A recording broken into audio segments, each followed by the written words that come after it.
Olá, eu sou Cavalcante Júnior e este é o Pode Vir, o podcast da vida acontecendo que tem a produção de Jamile Cavalcante e audiovisual da Pro Produções.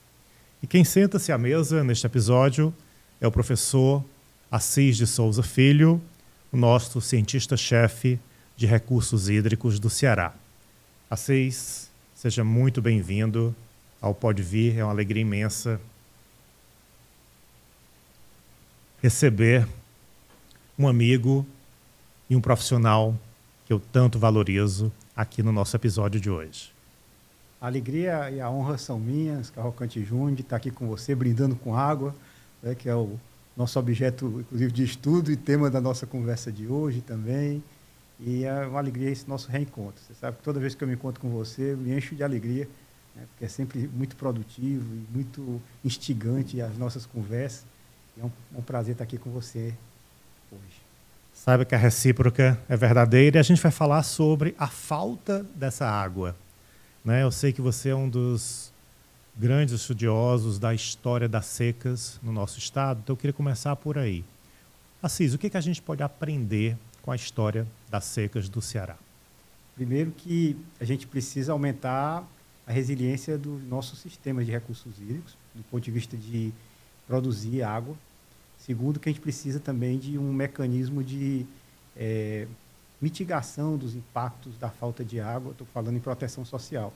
Eu acho que os impactos das secas mais recentes não têm sido tão severos quanto as secas que são contadas do século XVIII, século XIX, e mesmo da primeira metade até os anos 80, né? Um pouco com certeza a primeira metade, até 1970, que é onde tinham ceifado vidas, né, com a seca.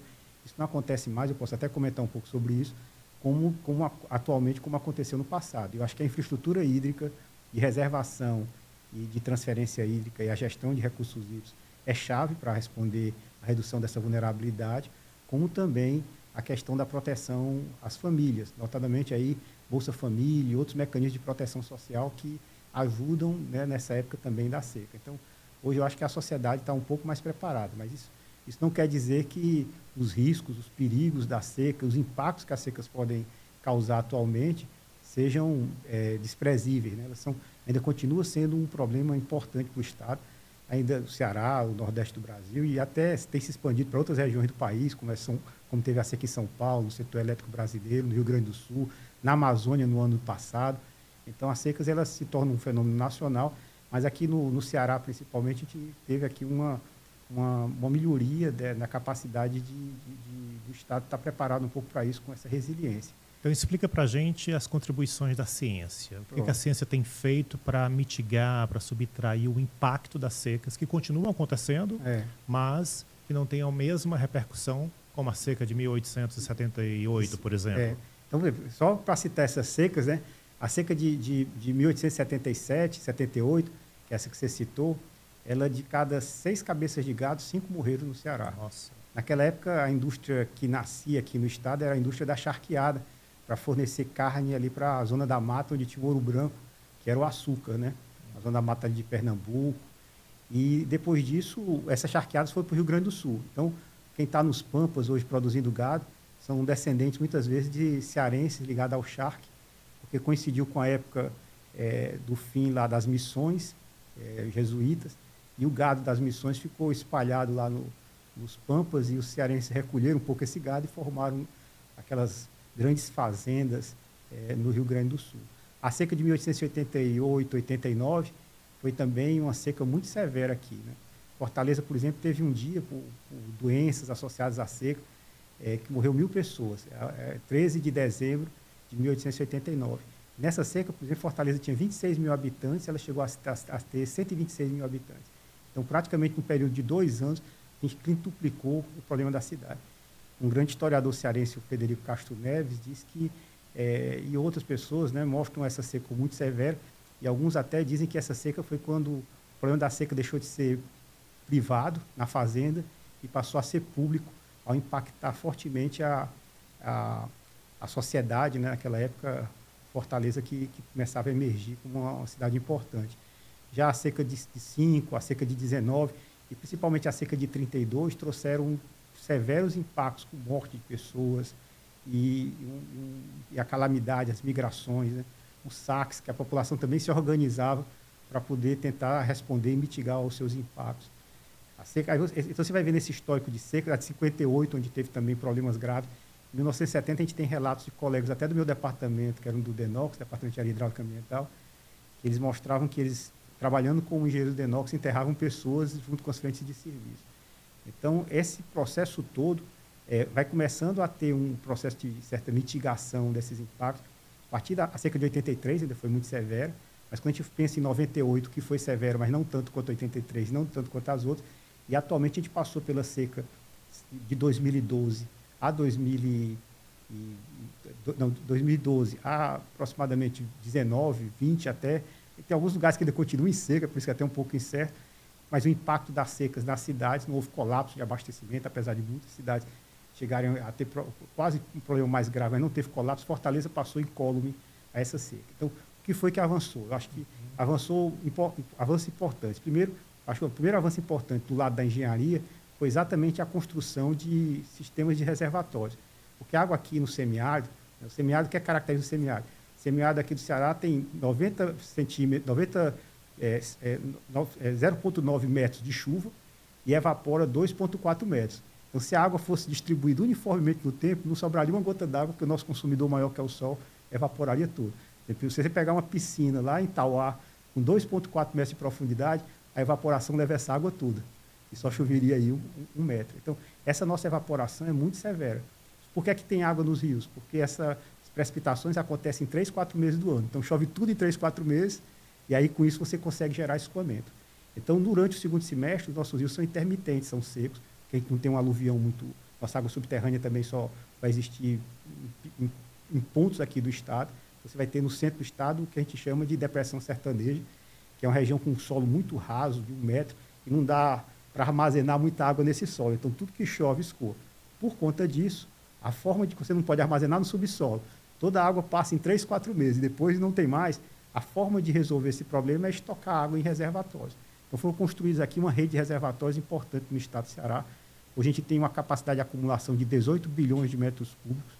Então, tem um maior reservatório, que é o Castanhão, com 7 bilhões de metros cúbicos. Então, com essa capacidade de armazenamento, você transporta água no tempo. E aqui no Ceará não tem que transportar de um ano para o outro, não. É igual o José do Egito. Aqui as secas acontecem, às vezes, por 4, 5, 6 anos, começa de 12, 19, 12, 22. Então, a gente tem que transportar por muitos anos. Esses reservatórios, eles têm que fazer uma capacidade que a gente chama de regularização plurianual. Tem que pegar água desses anos úmidos e bons e transportar, às vezes, por diversos anos, 5, 6 anos à frente. Então, esses reservatórios que são os estratégicos no Ceará, acho que foi o primeiro elemento importante para se fazer isso. Aí, onde é que entra a ciência? Quando começou a construir os primeiros reservatórios, no final do século XIX, que foi construído no início do século XX, o marco deles é o reservatório Cedro, ainda não tinha hidrologia. Então, o reservatório tinha uma área de contribuição pequenininha e o reservatório Cedro ficou gigantesco, né? Então, nunca enche. Por que é que nunca enche? Que é como se você tivesse um cofre do tio Patinhas ganhando salário de um professor da UFC, né? Então, não dá para encher, o cofre não enche, o cofre é grande, mas cadê o recurso para poder alimentar esse cofre? Então, um dos avanços que teve na engenharia e principalmente na área de conhecimento foi o avanço da hidrologia, principalmente a partir dos anos 1940. Depois tiveram avanços importantes nos anos 90 e agora mais recentemente. Então, hoje a gente sabe quantificar qual é o salário de água, né, que chegam a esses reservatórios e, com isso, dimensionar o tamanho da conta, o tamanho do cofre, para guardar a água de vida. Ou seja, não gastar muito dinheiro construindo um cofre grande que nunca vai encher e nem construindo um cofre muito pequeno que não vai conseguir armazenar aquele salário em água para o próximo período. Então, esse ponto importante dos avanços na hidrologia foram importantes para esse processo de dimensionamento. O avanço que teve na própria hidráulica também. Então, isso do lado da engenharia foi importante. Teve um avanço que eu acho que esse aí é essencial, porque não adianta você ter um cofre grande, quem é que vai usar o dinheiro desse cofre? É o dinheiro, a água desse cofre. É o irrigante, é a cidade, é a indústria. Então, a gente tem que ter mecanismos de criação de justiça social, equidade, tá certo? E aí, para isso, eu acho que teve um avanço muito importante na apropriação dessa água, que foi um avanço associado ao processo de participação pública. A participação pública aqui no Estado, eu acho que foi um avanço importante também no processo de gestão de recursos hídricos. A universidade também esteve próximo a esse processo de avanço, construindo conceitos e ajudando nesse processo, né? Então, existia aí também um elemento importante, que foi o processo de participação pública, que tem dois valores, nesse processo, no caso de recursos hídricos, um valor instrumental e um valor substantivo. O valor instrumental é porque ele é um mecanismo de mediação de conflitos importantes, conflitos alocativos, conflitos da água, e o valor substantivo porque você amplia os espaços de democracia dentro do aparato de Estado. Então, essas são coisas importantes que aconteceram. Então, tivemos avanço na questão, no entendimento um pouco de água subterrânea, que precisa avançar. Avançamos mais recentemente porque as pessoas não podem beber água com qualidade ruim, então tem que melhorar o gerenciamento de qualidade da água. Isso ainda continua sendo um desafio, mas acho que tem uma base de conhecimento que está avançando. Então, tanto do ponto de vista das ciências da natureza, quanto do ponto de vista da engenharia, quanto do ponto de vista das ciências sociais, tiveram vários estudos que, de certa forma, ampararam conceitualmente esse processo de desenvolvimento no Estado, né? E você é um engenheiro que também se dedica ao estudo do comportamento humano, às atitudes humanas, né? Eu acho que é aí nesse ponto que se liga a participação social. E nós tivemos evolução também nas atitudes humanas ou ainda não? Eu acho que assim, eu não acredito muito que, por exemplo, não existe um lugar sagrado no processo de participação. Quando a gente começou a participar do processo de participação social, a gente avaliava que ali era um espaço de transformação e que as pessoas eram quase de uma qualidade diferente dos outros lugares. As pessoas são as mesmas em todos os lugares. Mas o que eu acho que é interessante do processo de participação social é que há um processo de aprendizado. Esse processo de aprendizado ele é um processo transformador. E o processo de aprendizado é você dialogar, conhecer as diferenças que existem, aprender o diálogo e a tentativa de construção, de colaboração, ao invés de você tentar uma perspectiva de conflito. Então, nessa perspectiva de colaboração, eu acho que pode construir mecanismos de empatia, as pessoas entenderem que o jogo não é um jogo de uma rodada só, é um jogo com repetição. Então, o que ele faz hoje pode ter uma repercussão no futuro. Isso faz com que ele seja mais cauteloso hoje, inclusive com relação ao outro, porque ele sabe que pode ter um processo digamos assim, vai afetar a decisão do outro com relação a ele no futuro. Então, há um mecanismo de reciprocidade em torno disso. Então, esse processo de participação social, ele traz valores que são valores distintos daquele que, se a gente utilizasse, por exemplo, para fazer a alocação de água, um mecanismo de mercado. Né? Então, praticar a democracia, ela termina sendo um elemento de transformação. Não é que o homem que entra seja distinto daquele que existe na sociedade, mas é porque ele vai ter que mediar esse processo e esse comportamento dele, os interesses dele, a partir dessa discussão política e coletiva. Eu acho que aí reside um elemento importante. Quando você começou a falar, eu me lembrei de um jogo que nós fizemos, né, há 18 anos atrás. A gente estava tentando exatamente, você na psicologia, eu lá na engenharia, a gente tentando identificar a racionalidade, limitação de racionalidade, interesses, né? Então, acho que essa ideia do comportamento, acho que ela continua interessante, mas acho que as pessoas mudam quando elas interagem umas com as outras, né? A relação social, dependendo do tipo de relação social que você constrói, ela transforma as pessoas. Então, se a gente constrói relações mais participativas, e é esse que eu acho que é um valor substantivo do processo da democracia, as pessoas mudam. Se você constrói mecanismos onde o que vale é só o dinheiro, tá certo? Não importa o sofrimento, o impacto que aquele outro está sofrendo, você se distancia daquilo, não constrói mecanismos empáticos, então você está construindo outro tipo de valores sociais. Então, por isso que eu acredito muito no processo de participação. Não que o homem seja diferente, mas é que ele pode ser transformado a partir desse processo de participação social. E também tem um outro elemento.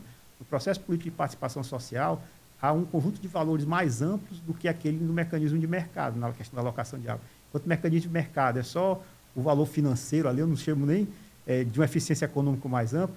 Quando você faz o processo político, você incorpora eficiência econômica, está na discussão, vai estar justiça e equidade social, sustentabilidade do meio ambiente, né? Então, existem outras dimensões, desenvolvimento regional, com transferência de água entre bacias. Então, não é só aquela questão de uma troca mais imediata monetária que vai ter, mas tenta se perceber a questão da água, inclusive como sendo esse bem especial, que a água é natureza e é desenvolvimento, então se tenta perceber esse bem com seus múltiplos valores. Então, acho que eu gosto muito do processo de participação pública por conta disso, né?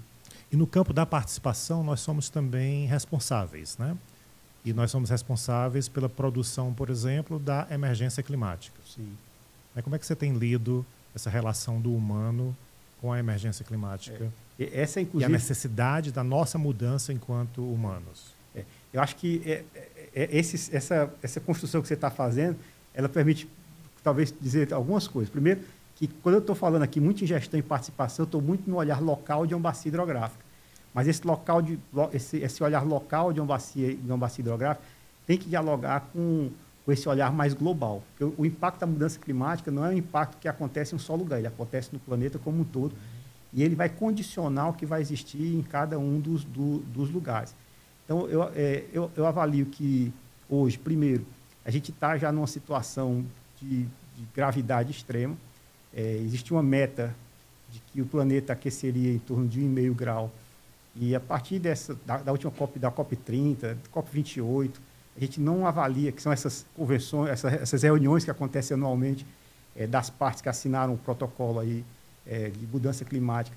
A gente não avalia que consiga mais chegar a 1,5 grau. Acho muito improvável que teria que ter reduções de 47% do valor de emissões de CO2, metano, tomando como base 2019. Então, isso é improvável que aconteça. 2 graus já se torna um valor de temperatura média no planeta, já talvez uma primeira realidade ainda otimista, né? E pode chegar a 4,5 graus. Alguém pode chegar e dizer assim, olha, aqui em Fortaleza, aqui é 2 graus, que é 2 graus. Entre a noite e o dia tem 2 graus. Mas 2 graus no planeta não significa que são 2 graus uniformes no planeta.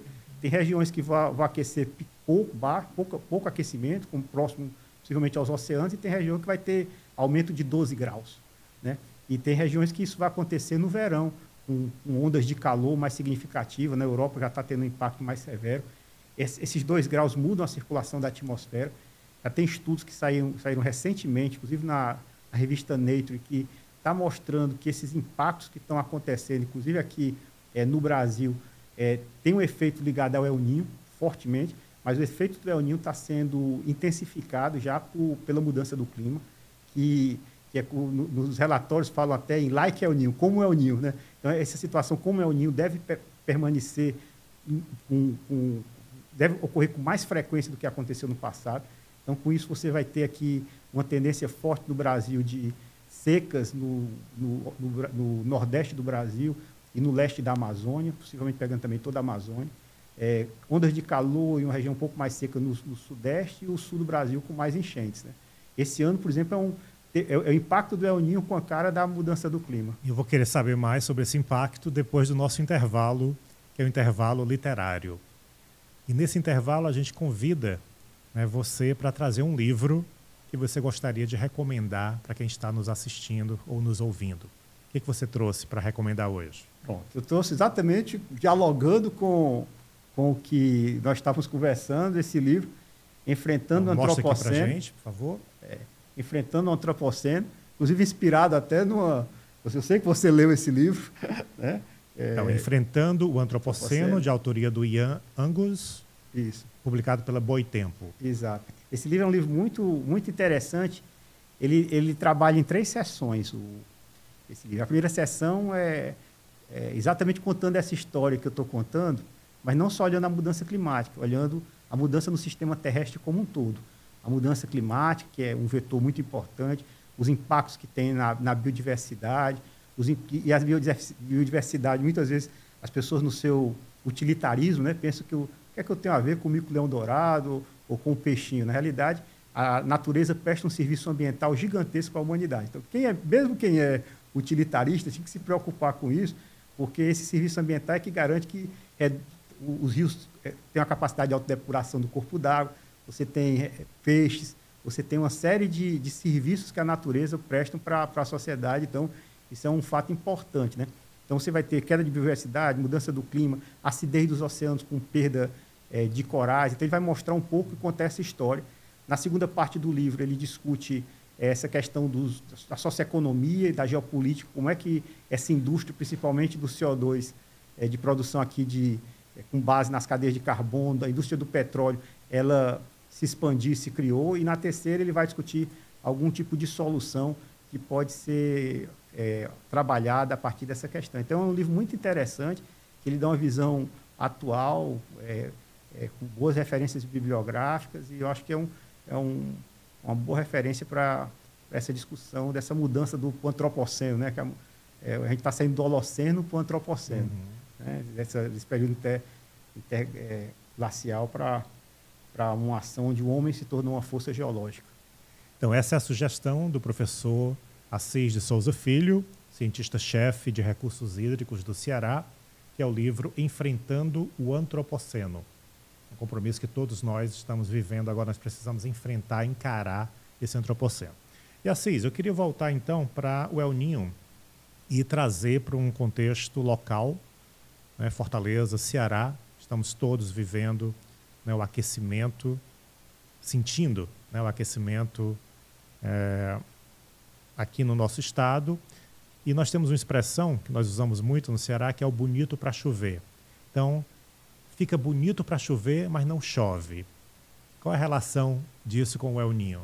Na realidade, desse período de El Niño, o que é El Niño primeiro, né? O El Niño ele é um processo de aquecimento das águas do Oceano Pacífico. Então, entre 5 graus norte e 5 graus sul, aproximadamente na latitude de 120 oeste, ali, né, no Pacífico, as águas ficam, às vezes, mais quentes do que o normal. Então, quando elas têm uma temperatura, por exemplo, 25 graus num determinado mês, às vezes ficam 26 ou 27 graus. Quando acontece esse aumento de temperatura, a gente diz que é El Niño. Se a temperatura se era 25, agora é 22, 23, 22 graus, a gente chama de Laninha. Então, a mudança positiva é El Niño, a mudança negativa com relação à média é El Niño. E o que é que acontece quando o El Niño acontece? Normalmente, as águas mais quentes do Pacífico ficam ali na região da Indonésia, da Austrália, ali na parte oeste do Pacífico. Quando acontece El Niño, essas águas mais quentes deixam dessa região oeste do Pacífico e vão para essa parte mais central, como eu estava sinalizando. E ele muda a circulação da atmosfera. Então, o Pacífico influencia aqui no Nordeste. Como? Porque como a água fica mais quente lá, ela fica mais quente, ela começa a evaporar, ela evapora, sobe, precipita a água lá. Quando chega em 12 quilômetros de altura na região do Equador, tem uma estratificação térmica, como se fosse uma barreira. Ela não consegue mais atravessar essa barreira. Quando ela não consegue atravessar essa barreira, um braço dessa circulação é como se encontrasse aqui uma parede, e aí essa parede aqui, ela diz, por onde é que eu vou? Aí uma parte dessa circulação vai e fica no Peru, normalmente. Então, quando a água está quente na Indonésia, tá certo? Ali no norte da Austrália, essa massa de ar sobe 12 quilômetros, viaja a 12 quilômetros de altura e desce no Peru. Quando essa massa de ar se desloca mais para o centro do Pacífico, ao invés dessa massa de ar descer no Peru, ela desce com muita energia aonde? No leste da Amazônia e no nordeste do Brasil.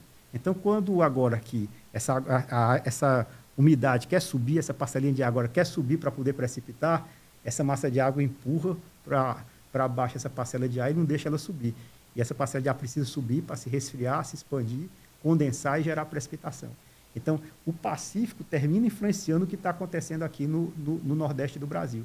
E essa massa de ar, ela desce regional, né? Uma região muito grande, e gera aqui uma região de alta pressão. Aí, com isso, impacta o sudeste do país e o sul. Por quê? Porque as massas de ar que vêm da Patagônia não conseguem chegar mais latitudes mais ao norte. Então, elas precipitam água no sul do país. Por isso que esse ano nós tivemos, ano passado, 2023, precipitações severíssimas no Rio Grande do Sul, gerando inundações muito severas no Rio Grande do Sul. Em São Paulo, aquela região, pode chover, mas tem ondas de calor mais importantes, e aqui não vai ter essa chuva. Então, o fenômeno do El Niño gera esse padrão no Brasil de seca, Amazônia, nordeste do Brasil, calor no sudeste, ali Rio, São Paulo, e muita chuva no sul do país. Isso, com o fenômeno da mudança do clima, esse processo mais frequente de comportamento do Pacífico, similar ao que acontece no El Niño, vai se tornar mais frequente. Então, isso nos modelos de mudança climática, que a gente tem vários modelos de mudança climática, A gente simula, os cientistas simulam o sistema terrestre como um todo, né? Criosfera, biosfera, tá certo? Litosfera, os oceanos, a química da atmosfera, tudo isso é simulado em modelos e com isso a gente tem resultado de precipitação, de temperatura. Então, o que a gente observa, esse padrão do El Niño é o padrão que a mudança do clima vai gerar aqui no Brasil. Então, a gente vai ter o Nordeste com tendência a ser mais seco, tá certo? E o Sul com tendência a ser mais úmido. Isso em média. Mas o que é que acontece também? Isso é um paradoxo, até parece uma coisa paradoxal que eu vou dizer agora. A gente vai ter chuva mais intensa no Ceará. Como? O total do mês vai ser mais baixo, mas vão ter alguns dias que vão ter chuva muito intensa. Porque tem um outro fenômeno que é interessante. Como agora aqueceu, a atmosfera funciona como um reservatório.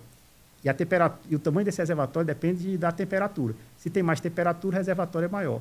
Então, o reservatório da atmosfera, quando aumentou a temperatura em função da mudança do clima, ficou maior o reservatório. Para encher esse reservatório, precisa de mais água. Mas quando esse reservatório ele libera essa água, chove mais intenso. Então, aqui no Ceará, a gente pode ter dias mais intensos de precipitação durante 1, 2 dias, mas apesar do período chuvoso, a gente ter uma quantidade total de chuva menor. Ou seja, a gente vai ter mais extremos. Extremos de cheia urbana em alguns lugares por conta desses eventos localizados de chuva mais intensa e seca no período mais amplo. Então, boa parte dos modelos tem dado esse sinal de que na nossa região a gente vai ter aqui, então, a temperatura aumenta, calor aumenta, a gente precisa de mais energia no ar-condicionado, as plantas vão precisar de mais água para poder irrigar e utilizar, então a demanda cresce, ao mesmo tempo que a gente vai ter uma redução nessa disponibilidade hídrica nos nossos rios. Então, a gente precisa melhorar esse tipo de avaliação e começar a planejar estratégias de adaptação a essa situação climática, né? Tem faixas que a gente tem capacidade de adaptação, acho que a gente tem que continuar a apostar na adaptação, apesar de se forem transgredidos alguns limites que a natureza nos coloca, né? Ela vai para outros equilíbrios e que talvez aí a adaptação se torne mais difícil. Mas, em princípio, acho que a gente tem que fazer alguns planos de adaptação para trabalhar com esses cenários de situação um pouco mais seca, que vai precisar de fazer mais com menos água. Cada gota de água tem que ser mais produtiva, né, para a sociedade, melhorar a qualidade de vida das pessoas, e considerar esses cenários e vendo o que vai acontecer. E um ponto importante é que há uma dificuldade também muito grande de previsão desses cenários futuros. E uma dificuldade da previsão, eu digo que não é das ciências da natureza. É exatamente que o futuro está em disputa. O futuro está em disputa por diferentes grupos, aí é geopolítica. Explica para a gente a disputa desse futuro. A disputa do futuro. Porque hoje em dia você tem gente que tem pessoas que são negacionistas, que dizem que não há mudança do clima, porque algumas delas defendem um pouco os interesses até das petroleiras ou da indústria canavieira, né? Então, tem pessoas que fazem esse tipo de defesa, né? Se você pegar aqui no Brasil mesmo, recentemente, né, nós tivemos uma política de Estado com forte cunho negacionista. Se você pegar nos Estados Unidos, no governo anterior, um forte cunho negacionista. Então, se você tem uma política negacionista, você tende a amplificar esses sinais e os impactos da mudança climática. Se você tem governos e você tem uma população com maior preocupação ambiental e que vai reduzir o desmatamento da Amazônia, como está acontecendo agora, tem uma política de mitigação de emissões, como está voltando a acontecer aqui no Brasil. As pessoas têm uma consciência diferente com relação à utilização dos recursos naturais, o impacto vai ser diferente. Então, dependendo da sociedade, quem vai hegemonizar, seriam esses grupos que, digamos assim, avaliam que essa questão da mudança climática é história da carochinha, né? Uhum. E não apostam nisso, não olham os modelos. Os modelos que tem são modelos muito simplificados, mentais, né? E que não tem sustentação. A comunidade científica não corrobora com esse tipo de avaliação que é tida. Se distancia da ciência, nega a ciência. Se esse grupo ganha, o impacto da mudança climática se assevera. Se o outro grupo mais, digamos assim, que utiliza a ciência como fundamento para a tomada de decisão, se alimenta de informações mais consistentes do ponto de vista científico, hegemonizam a sociedade, a tendência do impacto vai ser menor, né? Então, Então é a este grupo que você se filia. Esse grupo é que eu me filio, né? E a gente está chegando ao final do nosso episódio. Eu queria saber, dentro desse cenário de futuro, né, o que esse filho de senador Pompeu, aqui no Ceará, que tem dedicado toda a sua vida ao estudo da água, gostaria de ver como cenário futuro? O que você aponta para quem está nos acompanhando? O que a gente precisa para sustentar esse futuro? Para produzir esse futuro agora, no presente? Eu acho que, primeiro, a gente precisa reconhecer o papel da ciência nesse processo todo, né? Então, na UFC mesmo, a gente está desenvolvendo um projeto chamado CEPAS, que é o Centro de Estratégico de Excelência em Políticas de Água e Seca, que juntam vários grupos, numa perspectiva até transdisciplinar, para poder fazer a abordagem da água, que é um outro ponto. Esse conhecimento ele não pode ser um conhecimento setorial, ele tem que ser um conhecimento transdisciplinar. Então, a ciência é fundamental, porque no mundo complexo como a gente vive, sem conhecimento, a gente não consegue ter sustentabilidade. Segundo, é que a ciência, quem toma decisão não deve ser a ciência, não é o rei filósofo. Quem tem que tomar decisão são as pessoas que são impactadas por isso. Então, a democracia, os processos de participação pública e tomadas de decisões bem formadas, esse processo de participação pública, bem formadas pela ciência, eu acho que é chave para isso, né? Terceiro, a gente precisa que essa agenda seja uma agenda que seja priorizada. Estou falando na agenda da mudança do clima, estou falando na agência ligada à questão da água, ela tem que ser priorizada pelos governantes, não só talvez nos períodos mais críticos, mas ela se torne uma agenda de Estado, né? Política de Estado. E no Ceará, em grande medida, isso tem acontecido, né? Mas a gente precisa, é igual andar de bicicleta, você tem que continuar pedalando, a gente tem que continuar pedalando, mantendo essa política de Estado, né? E eu acho que o ponto importante é que as futuras gerações, elas precisam ter essa consciência mais forte. Eu acho que hoje o sertanejo já não... Algumas das lições do sertanejo já não mais subsistem na cidade, né? O sertanejo, eu me lembro, na casa de vovô, você falou lá em Senador Pompeu, né? Você tomava banho, guardava a água do banho para... É um reuso da água, né? Para descarga, você fechava a torneira quando ia dirigir, depois que faz escovar os dentes, você fechava a torneira. Então, tinha uma série de preocupações com conservação de água que, de certa forma, um pouco foi perdida. Eu acho que uma cultura que fosse mais conservativa, que lembrasse dos impactos que estão tendo, precisa ser, de certa forma, até reconstruída. Porque eu acho que as vitórias se tornam, às vezes, fragilidades, que as pessoas esquecem de tudo que se passou e a gente precisa lembrar do passado para poder construir um futuro mais sustentável. Professor Francisco de Assis Souza Filho, muito obrigado por sua participação. Conversamos hoje neste episódio com o cientista-chefe, né, de recursos hídricos do Ceará e professor da Universidade Federal do Ceará. Foi uma satisfação enorme recebê-lo aqui neste episódio. O Pode Vir conta com a ambientação da arte com mesa posta, cerâmica artesanal para usar, apreciar e presentear. Acesse o Instagram, @arte com mesa posta.